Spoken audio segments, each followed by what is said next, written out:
So you on? Yes. Okay. So I'm going to stop sharing and I'm going to make Marcus the presenter and you're going to get to hear his journey to financial independence, or his, I guess, his financial plan that he set out for himself. Okay. So let me find you, Marcus, on my list. Oh, you got it. There you go. There you Okay. go. All right. All right, everybody. And don't forget that you have a reflection that's due. Um, I would suggest you get it done as quickly as possible. It's maximum 2 paragraphs. You don't need to give me two paragraphs. You just need to give me like feedback so I can give to Marcus on what type of questions, what was the biggest takeaway for you. That's all. It's more of a courtesy feedback for our guest speaker. So please make sure that you fill out the guest speaker feedback for Marcus, before the end of the semester, basically. And in return, you get graded for it. All right. I'm going to mute myself. Okay. Your takeaway, Marcus. All right. I just want to make sure everyone can hear me. Yes. Perfect. Yes. All right. Excellent. All right. So I like how people use the chat function. So first, I'm going to ask a lot of questions throughout my presentation. Has anybody heard of the FIRE movement? Please write in the chat if you have. Perfect. Good. Briefly. Okay. So my presentation is going to be about the FIRE movement. It's going to be about my personal journey. There's a couple of you that have heard of it, and I'll explain it more in detail. So just some background about myself is that I'm a pharmacist. I'm 30 years old. I am a Rutgers graduate, so I was sitting in the same very chairs that you were about 7 years ago. I graduated in 2014. I'm from Union County, New Jersey, middle class background. My mother's a nurse, my father's a mechanic. They're separated. My favorite television show is Dragon Ball Z, and I'm just a regular guy. So throughout this presentation, I just want to just let everyone know, there's nothing truly that special about. Special about me is in terms of just me being a regular person. I recently got married. That's my wife. We got married back in September. And we did have I guess a quote unquote COVID wedding. Thank you for everyone saying congratulations. Yes. Um, yeah. So the concepts that I'm going to talk about for my presentation is the FIRE movement, and we'll talk about debt payoff. We'll talk about the why of FI, ways to reach FI, the impact of COVID-19, and just FI for the Black community, but just all communities and all communities that have struggles in general. So first, what is FIRE? I saw a couple people in the chat wrote FI stands for Financial Independence Retire Early, which means that you want to be financially independent, which is freedom from a 9-to-5 job. Doesn't mean you want to quit your job. It just means having the option to do what you want to do, like wherever you want to do it at. You're not tied to it. And then it's about designing your own life. So obviously the second part is retire early. A lot of people in the community, they do want to retire relatively young. Like you get people like all the famous ones, they retire at 30 years old, but a more accurate like retirement age for a lot of retire early retirees are like maybe around 45, maybe around 50, like even like 55. So those are the people that really retire early. But why? So why do you want to retire early? Why do you want to become financially independent? And if you don't get anything from my presentation, please just create a why. I call it the why of life. It's like a mission statement. A mission statement is like goals for yourself, goals for your life. So please pay attention to just this part. I created my own why. It was specifically for why did I want to create a side business, and also to have real estate. And I will read it. So, as a pharmacist, I'm already very highly successful. So, why do I want a real estate or a side business when I can easily just get a second pharmacist job and make a couple extra $1,000 a month in income? Why not make it that easy? Why do I want to go through this quote unquote schooling again? Like, wasn't my 6 years at Rutgers enough? So, for me, real estate investing and creating my side business is more of a completion of who I am. It's always been in my mind ever since high school, and it's no longer in the back. You see, I like that they both offer unlimited potential, and the ceiling for it is only as high as you're willing to go. My why is to be free. So part of my schedule, and this is my real schedule, I have to work 9 to 7 p.m. on Monday, Tuesday, Wednesday, Friday, and then I have to work the weekend. And then the next week, then I'll do a little something different. But one week, that's my schedule. So, how can I be a father and mark my calendar that those are the days I don't get to see my children? I would literally see them in the morning, and then by the time I get home, it's bedtime, especially with young kids. And that really sickens me. And I feel like, that's like, you're being controlled by someone else. I really love my job as a pharmacist, and I will always be a pharmacist. And it is a part of who I am, even when I create these other businesses and do real estate. But I just can't. So my goal is to use real estate and a side business to replicate my current income, where I can scale back my hours as a pharmacist so I can have more time for a future family, traveling, and just having a mind state of freedom. So, whenever I can always go back to the statement, I can always reread it, and it just kind of like empowers me again. If I'm going through something that might be a little hard, or I might get scared about like a certain investment, like, this just gives you an idea of what frame that you're coming from. So this is what's called the 4% rule. So the 4% rule of thumb is basically your portfolio. Like, if you withdraw 4% of your portfolio should last indefinitely, because it should be constantly replenishing itself, as long as you're not withdrawing, no more than like 4% of it. So for example, if I have $1 million in my investment account, I can ideally withdraw $40,000 a year without having to worry about running out of money. A million, like 40,000, like $40,000 a year might not be a lot. So, you got other examples here where, if you want to live off the 80K a year, you need 2 million invested. If you're really cheap and can live off $500,000, 20K a year, then all you need is $500,000. But you want to function from this mindset. It's just a rule, and it just gives you an idea of how much investments that you might need. So how are we going to reach FI? A core beliefs is, first, debt payoff. You want to save money, you want to invest money, you want to reduce your expenses, and then you want to be just efficient, efficient about your life in general. So debt payoff. First, please write in the chat who here has debt specifically. We'll go with credit card debt, student debt, car debt. We're all students here, so a lot of people are students here. So anybody student loans?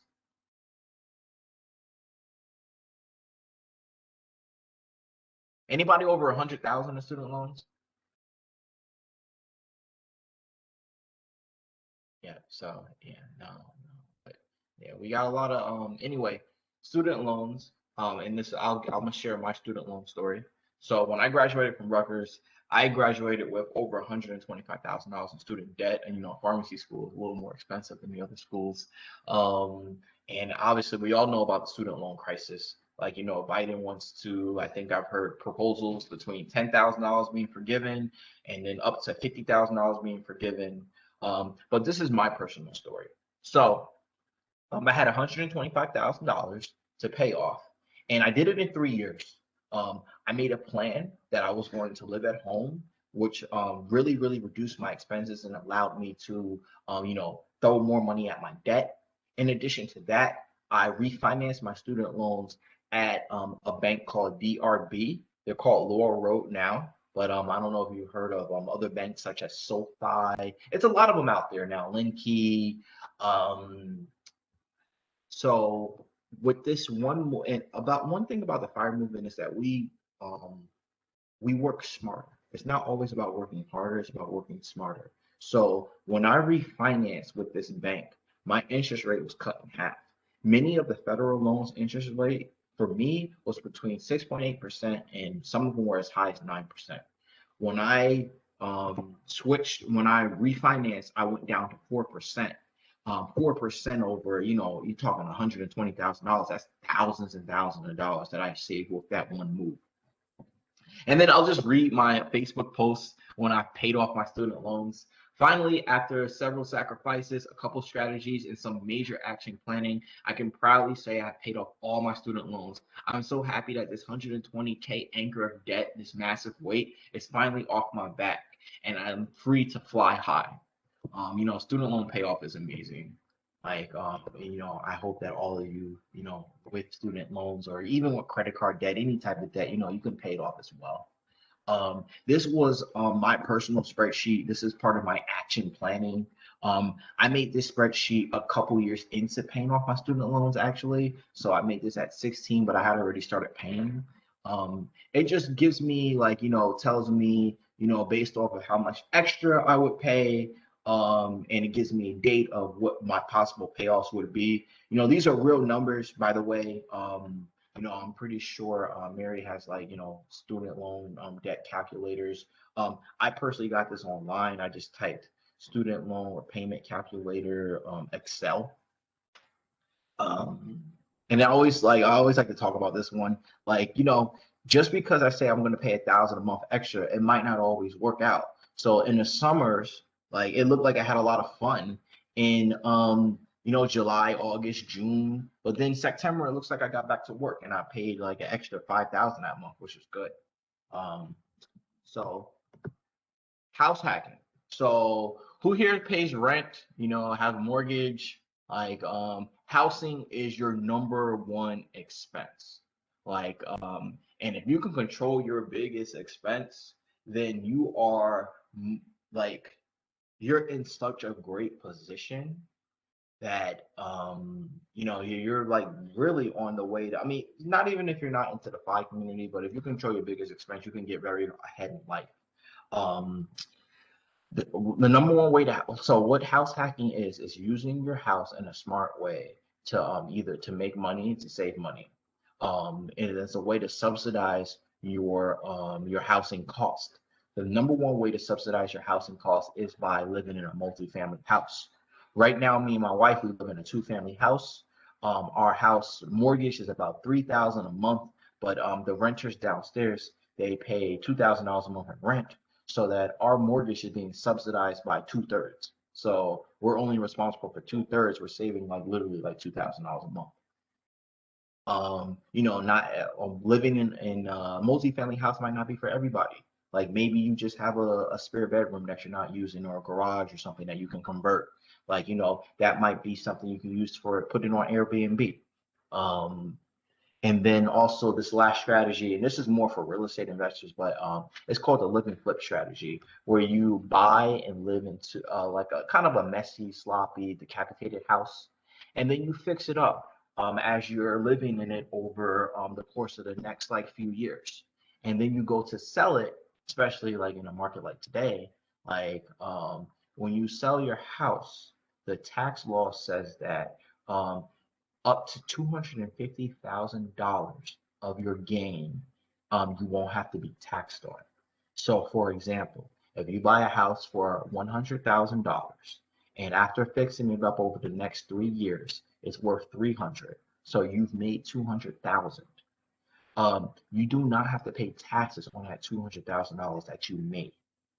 The rule is you can deduct, like I said, up to 250 for an individual and up to 500,000 actually for a married couple.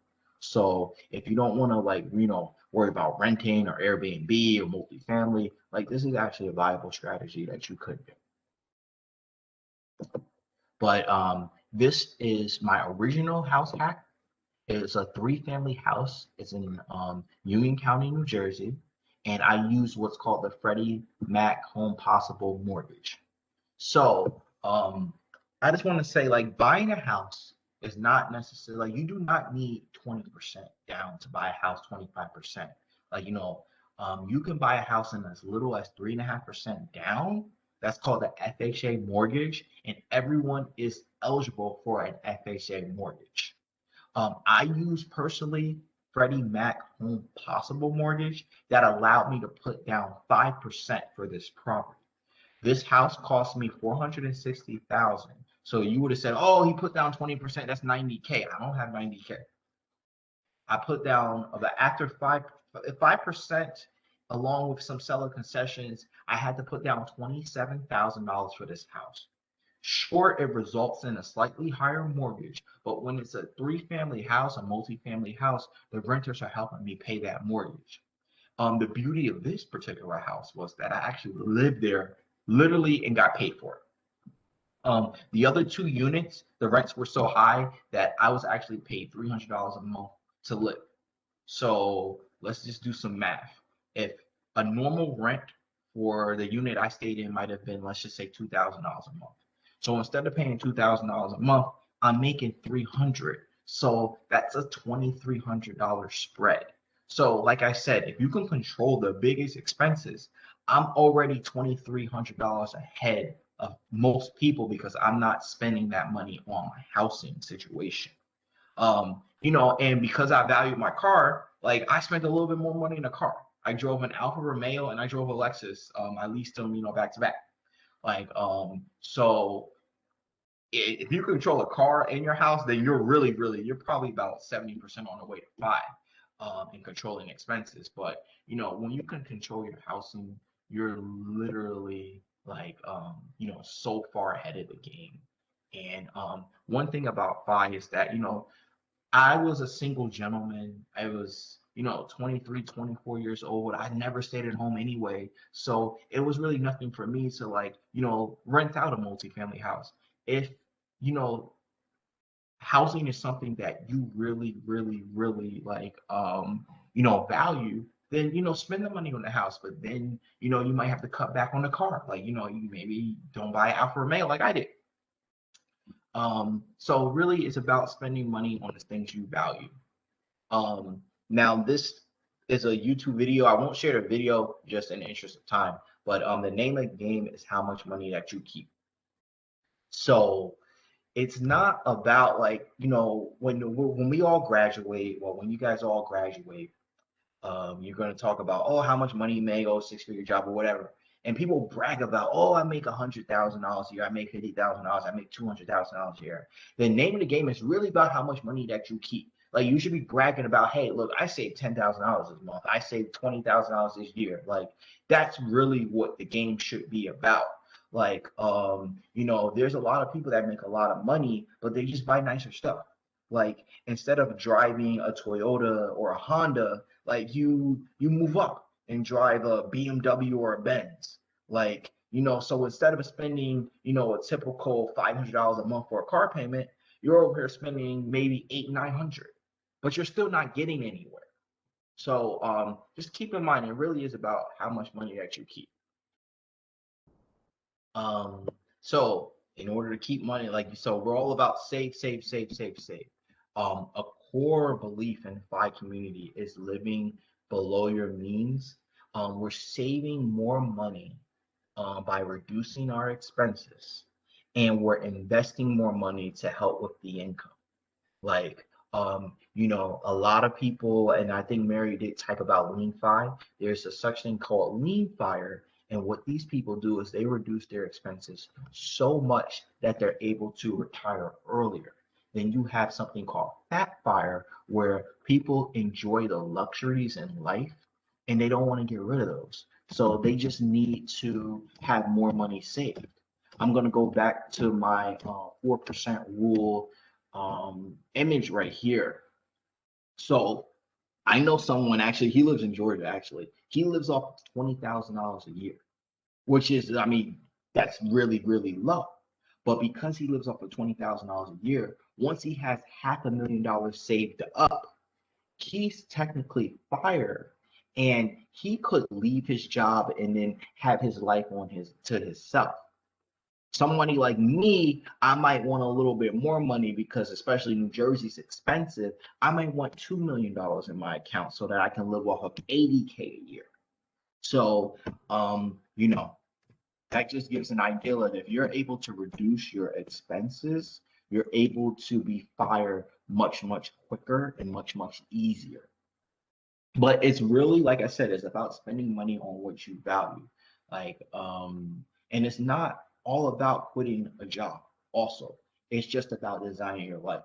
Like, I put Mary on blast last time, but like Mary, I'm pretty sure she's been fired for a very long time now, like which is financially independent. Did Mary necessarily retire? No, she didn't. She enjoys teaching people about financial independence. So she's not necessarily working for this paycheck. She's working at a job that she loves. She doesn't need to, like, have this job in order to pay her mortgage or pay whatever or pay for her, cars and stuff because she's like independent. These are just other savings vehicles, and I'm pretty sure that she's taught the class about other these saving vehicles. I'll just go over them briefly. You have the HSA account, which stands for Health Savings Account. Basically, you get to the money that you put into this account is a tax deduction. The gains are tax deduction, are also not taxable, and as long as you spend the money in for healthcare purposes, you won't ever have to pay taxes on this money. Another thing is you got your traditional and your Roth IRAs. Your Roth IRA, you won't pay taxes on the gains. You will pay taxes on the money that you put into that account, but that's the last time that you have to pay for taxes on that. Traditional, you don't pay taxes on the money that you put in, but you do have to pay taxes on the money that you gain and then when you withdraw it. Then you have your 401k, which is through an employer. Basically, the money that you put in your 401k, you won't pay taxes on it. It works the same way. Pretty much what these accounts are, they're a tax efficient way of investing. So you want to put your money in these tax sheltered accounts because taxes are actually an expense as well. Then you have your brokerage account, and I don't know, a lot of you guys probably here have a Robinhood account. I mean, who here has Robinhood? Robinhood's probably the most popular, well-known brokerage out there. Not But anymore. Nobody likes Robinhood anymore. It's now Weeble. oh, Say we that. um, so I have Fidelity personally, Vanguard, and One. It's just a lot of different brokerages out there. And then a core belief in the FI community is to invest in index funds. So if you ever hear of people saying, oh, the market goes up, all the market went down, they're talking about the market as a whole. And there are funds that will invest in the market as a whole. And history has shown us over the last like 120 plus years. I mean, it's not indicative of the future, but it's a strong, strong history that the market always goes up in the long term. Um, and if you have a long time to invest, like we're all students here. If people want to just type in the chat, like, how old is everybody in here? If you can just say your ages in the chat. I see 19, 20, 20, 22. So 18 over the hill, 1954, even 54. Hey, you got another 10, 15, 20 years to invest. But we have a lot of people who are younger, and you guys have 30, 40 years to invest. You don't have to put that much money into an account in order to have a lot of money. If you put, especially 19-year-olds, if you put away $500 to $1,000 a month over 40 years, like, I mean, I can't do the math that well, but I'm pretty sure you'll be worth somewhere around like 1 to 2 million, probably closer to $2 million.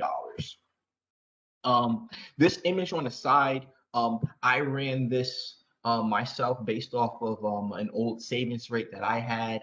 I forgot really the initial numbers that I put in, but based off of how much I was saving, how much I was investing, I would have had $2.1 million in 16 years. That is because I, really greatly reduced my expenses and I was investing over the long period of time. When you have a lot of time, it's gonna really carry you. And one big hurdle Yeah, and perfect, Mary. So I was just going to talk about the first 100K. If you put in $100,000, if your goal, like, well, I'm gonna ask a question for the class. If you have a goal of having $1 million in an investment account and you have $100,000 in that account, what percentage of your goal are you at? Someone can type that answer. Okay. So you would think that you was 10% towards your goal, right? Actually, because of the way the market works, the stock market is going to start carrying you towards your goal. So even though $100,000 is 10% of 1 million, you're actually 25% towards your goal. Because like once the market goes up, let's say the market goes up 10%, that $100,000 that makes you $10,000. Now, like let's say there's a $500,000 in your account, the market goes up, 20%. Like that 500,000 makes you $100,000. So as you get more and more money towards your account, it gets a lot and lot easier. Do not get nervous when you see certain numbers like, oh, I need $1 million, I need $2 million, I need $3 million. Because eventually, once you get past $100,000, you're going to start getting carried. And five is about efficiency. So it's about just being smarter with your money. And it's a lot about getting the same things. So is anybody here familiar with credit card churning, credit card hacking? It's pretty much just using your credit card and getting a bunch of points and then using the points to buy a bunch of stuff. Um, so this is a true story. Me and my wife went to Hawaii a couple of years back, and we saved almost $2,000 on our plane tickets because we used credit cards to our advantage. I opened up what's called the Chase Sapphire Preferred Card, and I received 50,000 bonus points if I spent $4,000 in 3 months. Another thing that I want everyone to understand is when you're hitting these bonuses, like you don't make up $4,000 of expenses. You put your normal expenses on this credit card. So I will put my grocery bill, like instead of paying cash, I'm just going to use my credit card, pay it off. Use my credit card, then pay it off at the end of the month. You can never pay interest. If you ever paid interest on a credit card, like, and you're using these strategies, you've ruined it. The credit card's interest rate is too high in order to really pay interest on the credit card. So you always pay your credit cards off at the end of the month. But anyway, back to the story. I opened up the Chase Sapphire. I got 50,000 bonus points. Then I opened up a United card and I got another 50,000 bonus points. And the trip cost about 90,000 bonus points. So I used the 90,000 points to pay for the trip. And if you do the math, I spent $4,000 on that credit card to get the bonus. Then the other credit card I spent $3,000 on. So I spent $7,000 total, which was normal expenses. I would have spent the $7,000 either way, but that $7,000 resulted in a $2,000 savings for me. That's literally like a 30% return on investment. Like, so, credit card hacking is super, super powerful. I used $7,000 to make 2,000. To save 2,000. And then also using Craigslist and Facebook Marketplace, like definitely look up Facebook Marketplace. A lot of people throw away a lot of good stuff. I saw like someone throwing away a television because it didn't fit into their new apartment. Television is 9 months old. Like that's a really good television. So instead of going to like the store and buying like something brand new, just check out these other places that you can check out that you can get stuff from. And also shopping at less expensive stores. I use an example, like for me, a belt is a belt. So I'm not going to go to the Gucci store or the Hermes store, the Louis store and buying a belt. Like I'm going to go to Walmart, buy a belt. Like, it holds up your pants. That's just me. I don't value a belt. If you value a belt, then maybe you don't value a shirt and like save money on the shirt. Like it's all about it's all about spending money on what you value. This strategy I really, really like is called bank hacking. Basically, I'm using bonuses that banks give you when you sign up with them, and I'm using that to my advantage as well. In the year 2019, I made almost $1,600 using bank hacking. And a lot of these banks just want you to either put like a certain amount in a savings account or to switch your direct deposit to them. So I'll tell you what happened in 2019. This was the tail end of a investors bank bonus. They gave me $25 a month for 10 months. So for the first 3 months of the year was at the end of this bonus. So they gave me up to $75. Then once that bonus was done, I switched to Wells Fargo. Wells Fargo said if I switched my direct deposit to them for 3 months, they would give me $400. I did that. Then 2 months after that, I switched to HSBC Bank. If I switched my direct deposit with them and kept it in there for another 4 months, I think this one was 5. Then they would give me $750. And also, what's fun is I actually did HSC Bank and the Chase Business Bank hack at the same time. Chase Business Bank wanted me to put $1,500 into an account and leave it there, and they would give me $300. So in December of 2019, my HSC Bank bonus hit for $750. And literally like a week and a half later, I got another 300 from Chase. And this totaled like $1,100. Like literally like it paid for like Christmas for my family. I mean, I didn't spend that much on Christmas, but and then also, I just want to let you people know, like I'm not. People say, "Oh, isn't it like switching banks and switching this and switching that? Isn't it as a hassle?" Like don't have any loyalty to no financial institution. I'll say that. Like if you overcharge your credit cards or you're late on this payment, like these banks are going to charge you. So like it's no loyalty. Like whoever gives you the best like bonuses, the best incentives, that's where I'm going, and that's how exactly I'm coming. Now the COVID crash, COVID-19, who here has been affected by the coronavirus pandemic? I think we all have in a certain way, but one of the core beliefs of the FIRE movement is just financial security. Like, we're about saving, we're about living below your means, we're about investing. So having that financial blanket in a time like COVID-19 it was literally priceless. People were worried about, losing their jobs, how they're going to pay for their mortgage, how they're going to pay for your rent. Like, me personally, I wasn't that concerned. Like, let's just say I was still living in my Union County house. I get paid to live there. I was paid $300 a month. I don't have a mortgage payment if I lost my job. Like, a lot of people in FI, they don't spend too much overspend on cars. Like, they're not worrying about their expensive BMW payment over $1,000 because, they have a cheap car that's paid off. Also, this shows the importance of an emergency fund. So an emergency fund, and I don't know if Mary's went over this with the class yet, but you're supposed to have about 3 to 6 months of your expenses saved up in a separate account. So if I spend $2,000 a month, okay, perfect. So we all know about emergency funds.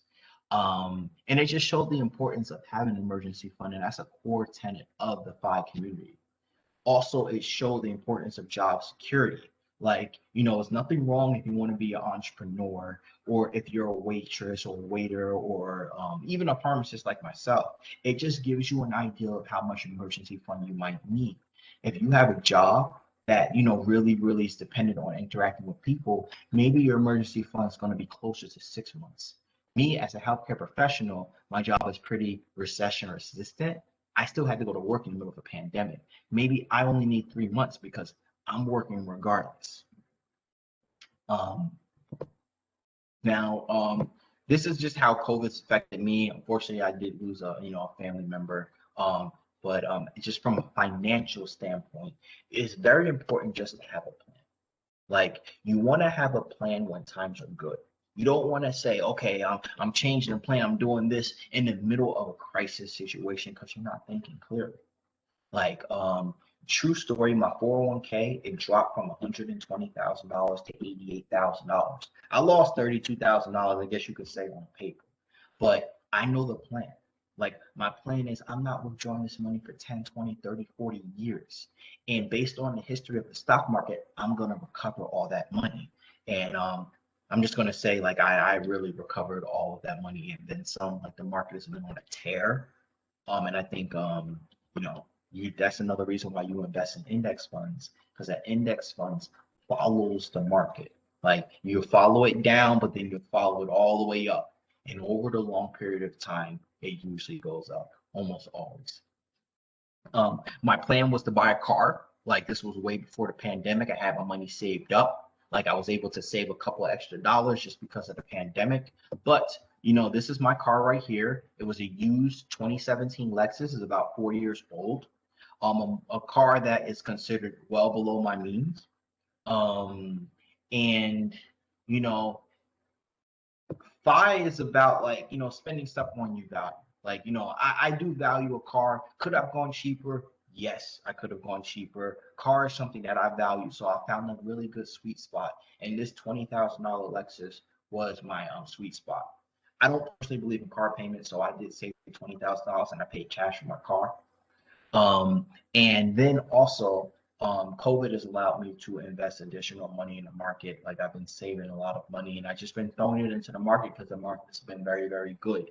Like it crashed, so things were cheap, and then it went right back up where things are a little too expensive now. But uh, basically, that's basically you want to have a strong financial plan, a plan that's going to be in an up market and a down market, and you just stick to your plan. And it also shows, like I said, the security of my profession. Personally, I was working as a pharmacist overtime during this pandemic. So, it gave me an idea of maybe my emergency fund can be a little lower. Now, financial independence for the Black community, as you can tell, I'm African American, but just any community in general. Like, maybe your parents are divorced, maybe you're Asian, maybe you're Indian, maybe you're an immigrant. Like, everyone has their own personal story. And especially for my community, like we've been more functioning from a sense of survival versus thriving. So a lot of people are just saying, hey, look, I bought a cheap car, but I bought a cheap car because I had to. Like, that's the only thing I can get. So like, you might have this option, you might have this, but I don't have that. And I understand that. But FI is about, changing your mindset. Like it might be harder for certain people. For me, I started out $125,000 in debt. That's my personal story. Maybe you don't have debt. Maybe you have more debt. Like, but financial independence is something that everyone can reach.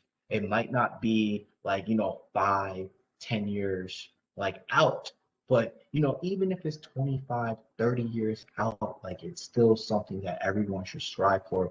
Even I think we had somebody who was in their 50s here. Like, even though like, your investing timeline is a lot lower than some of the 18-year-olds, like it's something that you should strive for too, because you don't want to be 75, 80 years old and all of a sudden you're out of money. So financial independence is a goal for everybody. And like I said, everyone has their story.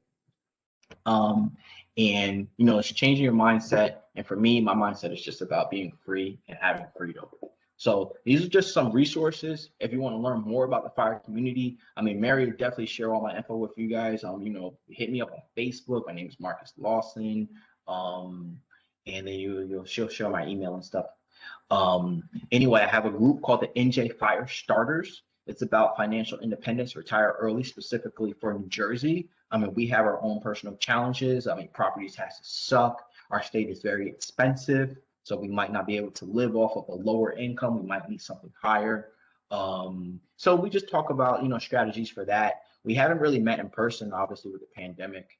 But I definitely need to get back on to at least doing something virtual with the NJ Fire Starters. Resources, you got Rich Dad Poor Dad book. I don't know if the class probably heard of that book. It's very famous. I might not agree with his investing mentality, but his mindset, I understand that. Then you have the Choose FI podcast, Bigger Pockets Money podcast. These podcasts are specifically dedicated to the fire movement, so you can learn about other strategies, other people's stories. You got Bigger Pockets. Bigger Pockets is about real estate investing. I know, like, especially a lot of millennials, we love real estate investing. It's very sexy. Like, And then Set for Life is a book by Scott Trench. Especially the younger folk, you should really, really listen to this book. Like it will literally put you set for life. Your Money or Your Life by Vicki Robbins. That book is just has so many gold nuggets. I'll share this one gold nugget with you guys. Like, if you think you make $50, let's just say you make $100, like $50 an hour. Like, is that really how much you make when you really understand how much extra time that you put into your job? First, you're waking up in the morning, you're getting ready, then you're driving to work, and then on top of that, like you're going to, let's say, the store to buy your uniform and stuff like that. So all the hours that you're dedicating to work, even though you're not working physically, that still counts as work. So you might think you make $50 an hour, $20 an hour, but in actuality, you're making probably $10 an hour, $11 an hour. So it just gives you that mind state, that frame of mind to work from. Another thing, you got Simple Path to Wealth. Simple Path to Wealth teaches you how to invest, but it does it from a very, very simple standpoint. So it's not about, oh, I'm going to day trade, follow this and follow that. It's very simple. You invest with the stock within an index fund. You ride the stock market. You ride it up and down. Now, what's up next for me is I'm in the middle of starting a side business. It's personally for like I love personal finance. Like that is my passion, as you can tell how I speak about it. So, I want to have a personal finance coaching business. So I've been starting that. Um, then I want to continue to invest in real estate. I want at least one more property. And then, I want to focus on starting my family. You saw that, that first picture, me and my wife, so we want to start that. And my goal is not needing to work at 45. Now, I say not needing to work. I might still work as a pharmacist. I might not, probably won't. But financial independence is about having the option to retire early. And I will say, like, when you write down goals, and this is why I really want you guys to write down your whys. When you write down goals, you'll just hit them magically. Like this PowerPoint I wrote sometime I think last year originally, and I just keep the 45 there just to give me a state of mind. I mean, a state of reference. But right now, I'm on target to hit my goal at 38. Like I beat my target by like 7 years. Like, and it just like when you write down your goals, things just happen. So like I said, people just if you don't get anything else, like definitely create your why, create your goals, create your mission statement. Um, and that's the end of my presentation. Is about the fire community, fire movement. Um, if you have any questions for me, feel free to type them in the chat. Mary, I'll give it back to you. Thank you. That was really great. Thank you so much, Marcus, for telling your story and sharing with them your journey. Because they actually have a personal financial plan that's due on Monday. So they do have to do something and kind of bring us on the same journey that you did. Tell us their why and what they're planning. And I can't wait to see how it goes for them like in 5, 10 years from now.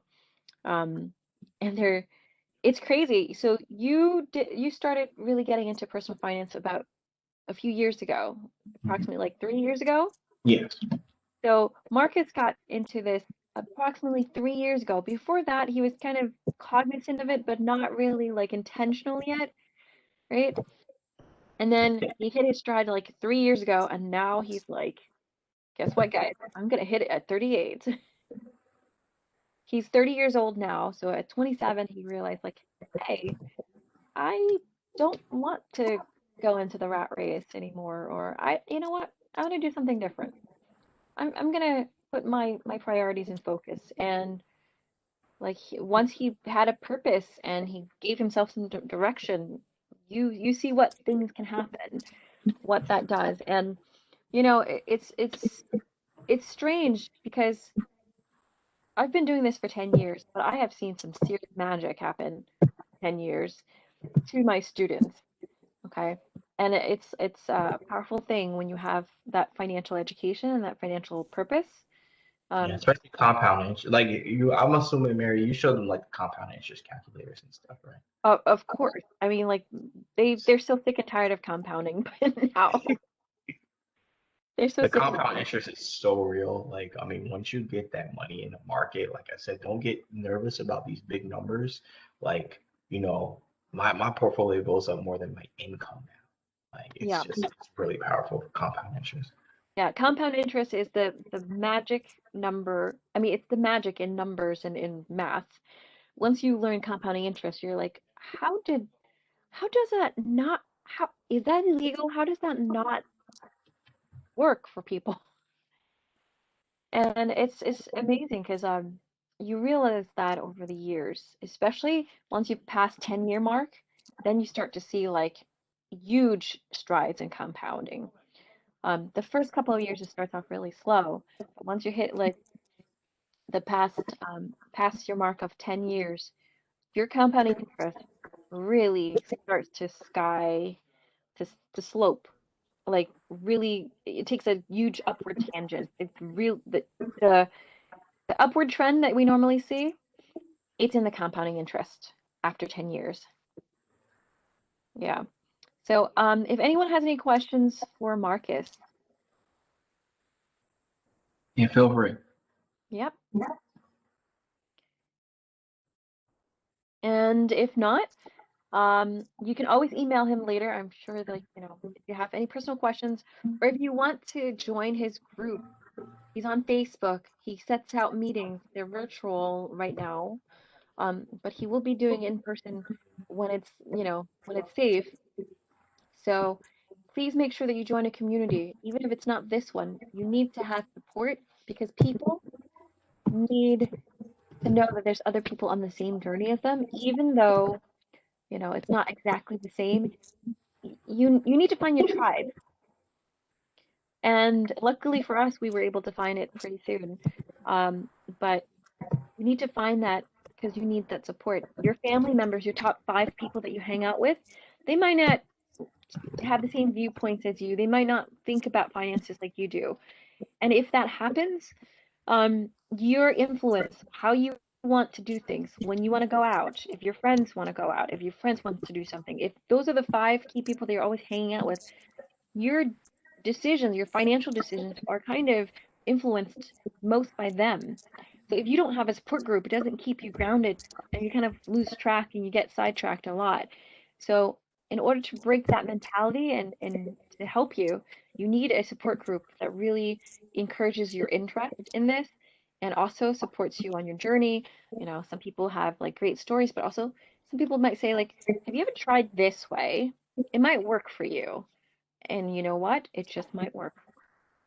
Thank you very much, everyone, for tuning in.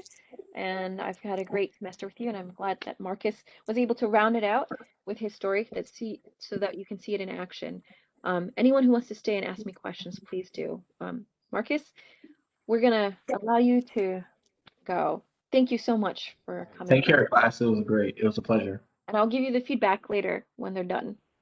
All right. All right, thank you.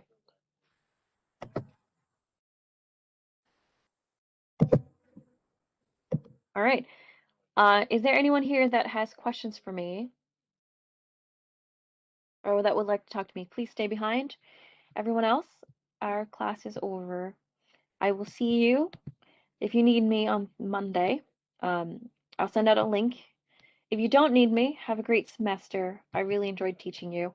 And, you can always email me or get in contact with me on LinkedIn after the semester is over. Um, Good luck on your journey.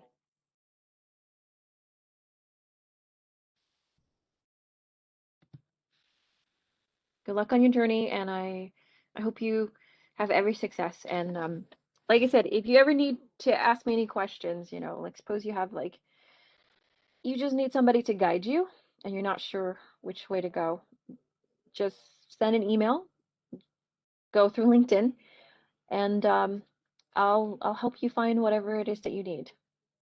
I might not be able to give you direct, tell you exactly what to do, but I will help you find the answer. Have a good one, everybody.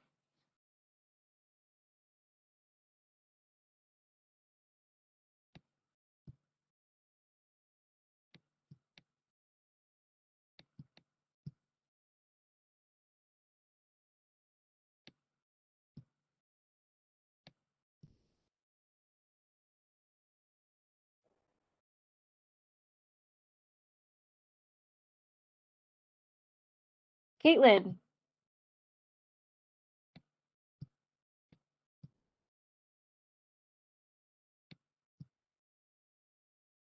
did you have a question for me, Caitlin?